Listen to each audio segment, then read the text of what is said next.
This is the trochlea.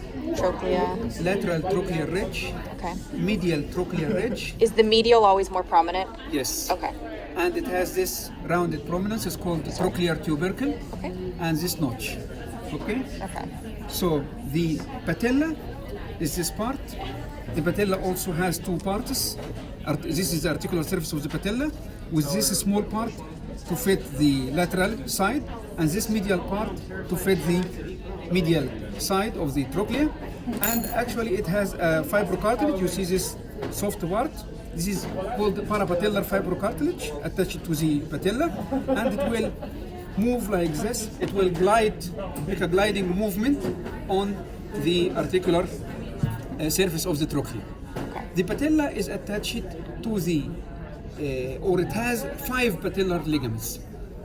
2 with the femur, these straps, this one and this one, called femoropatellar ligaments.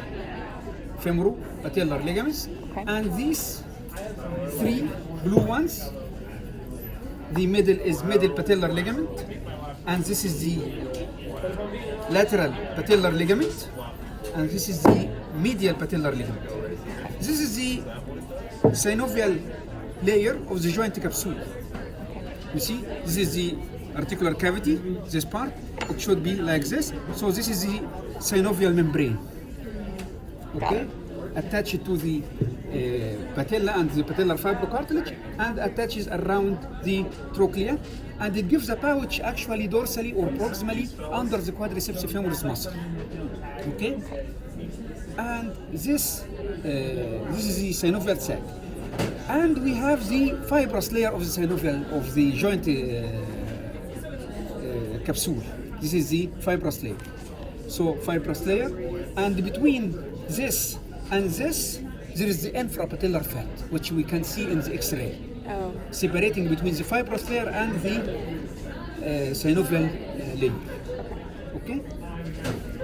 Then we have the trochlea, and we have the 2 condyles of the femur. This is the lateral ridge, so this is the lateral condyle. This is the medial ridge, this is the medial condyle of the femur. The 2 condyles of the femur articulate with the 2 condyles of the tibia by a joint called femorotibial articulation, this one and the other one. But as you know, the femoral condyles is rounded and the tibial plateau is flat.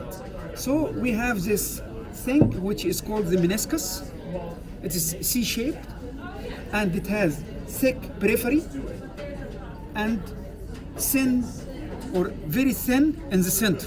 You see this side, the other side, it is very thick at the periphery here. Oh yeah. And thin in the center. So it makes a shallow cavity to fit the condyles of the femur. Okay? So we have 2 femorotibial joints with 2 femorotibial sacs. This is the joint, this is the synovial membrane or the synovial sac between the condyle of the femur and the condyle of the tibia. We cut it open, so this is the femorotibial sac. Each femorotibial sac is divided by the meniscus into 2 compartments, proximal and distal. But do they communicate? Yes, of course, because the meniscus is C-shaped. With this area, they are communicate. Through this area, they communicate together. I'm sorry, where's the proximal and distal? This is proximal, this is space, and the distal will be distal to. Oh, okay. Okay? So there's fluid underneath the Underneath, meniscus yes, too? yes. Okay. Okay? So this is the distal. You see, I can raise it. Okay. And fluid would be under there. Under there. So they are communicating. Then we have some ligaments of the femorotibial joint. So the femoropatellar has 5 ligaments. 3 patellar ligaments and the 2 femorotibial, femoropatellar. These 2 ones, correct? What about the femorotibial? Let us count.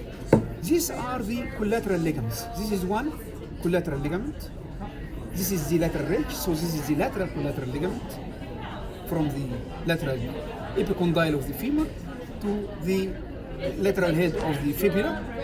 And on the other side, we have this part, which is the medial collateral ligament from medial epicondyle of the femur to the medial condyle of the tibia.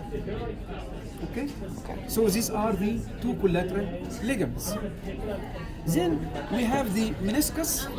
Each meniscus is connected to the tibia cranially by meniscotibial ligament, cranial meniscotibial, and from the back caudal meniscotibial, and the other meniscus also cranial meniscotibial and the caudal meniscotibial. Then we have Where are one those more. ligaments? I'm sorry. This part, Oh, okay. okay, this part, okay, It's the meniscotibial. meniscotibial. What is this? This is the medial trochlear ridge. This is the medial meniscus. So this is the cranial meniscotibial Cranial meniscotibial. and caudal meniscotibial. This is the rostral cornea or the cranial cornea of the meniscus and the caudal cornea. And that's just like the end of the edge The end of the C. C, yes, the edges or the ends of the C. And the same for the other one. So we have 4 meniscotibial, cranial and caudal for each one, meniscotibial. Then we have a 5th one. What is this one? This one actually comes from this meniscus to the femur. You see this one? Now it's only on the lateral. Only on the lateral. This is called meniscofemoral. Goes to the femur here. This is meniscofemoral. Okay? And this is very important in protecting the lateral meniscus from injury. Because if the cranial cruciate ligament ruptures and the condyles start to do movements, abnormal movements, it will damage the meniscus. But the lateral meniscus, in this case, say, no, I will not be damaged, I will move with you. I am attached to you by the meniscofemoral ligament. Okay? What about the medial meniscus? The medial meniscus, the poor medial meniscus will not move. It is not attached to the femur. Moreover, it is fixed in position by this ligament. What is this ligament? This is the medial collateral ligament. It adheres to the medial meniscus. I separated them. So when there is a problem, even starting in the lateral side, a trauma of the lateral knee, side of the knee, we will have the unhappy triad affecting the medial side. The cranial cruciate ligament will rupture, the medial meniscus will be damaged, and the medial collateral ligament will be damaged. Although the trauma is on the lateral aspect, but the lateral meniscus can move.